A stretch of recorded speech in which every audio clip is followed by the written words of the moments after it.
Auto, অটোতে উঠে শিবগঞ্জ বাজারে যাবেন, ভাড়া কত? 5 টাকা, তাই না?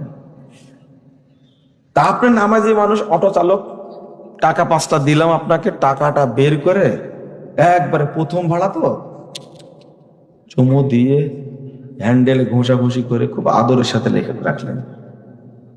কেন? বউনি। সাইদ। এই সাইদ ভাষাটা কাদের? মুসলমানদের। বলেন তো, আপনার 55 বছর বয়স, অটো চালাচ্ছেন, এই যে কাজটা করলেন ফজরের নামাজ পড়েই, বলেন তো আপনার ঈমান আছে কিনা? কি হয়েছে? চলে গেছে। এইটা বুঝালাম এতক্ষণ, চলে গেল কি করি? ছিলই না তো।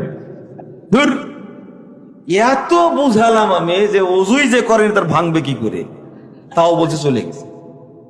ও ছিল কখনো? ভিতরে ছিল, ওর মধ্যে ঢুকেই নি, ওর বিশ্বাস আছে যেহেতু। এই টাকাটাই হলো বরকতের টাকা, সাইতের টাকা।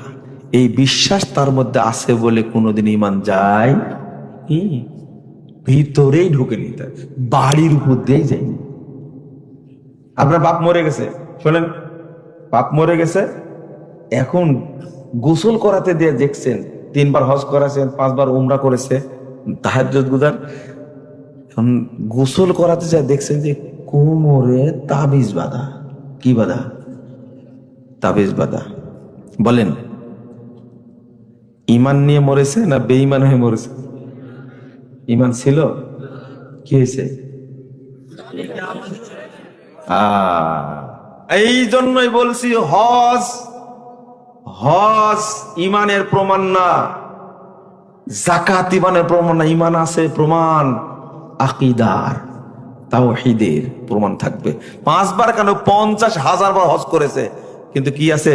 তাবিজ আছে। মানে ওর মধ্যে বিশ্বাস আছে, তাবিজ থাকলে দাঁতের ব্যথা ভালো হয়, তাবিজ দিলে ভূতে ধরে না।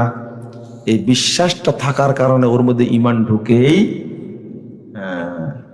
হ্যাঁ, বুঝেছেন তাহলে?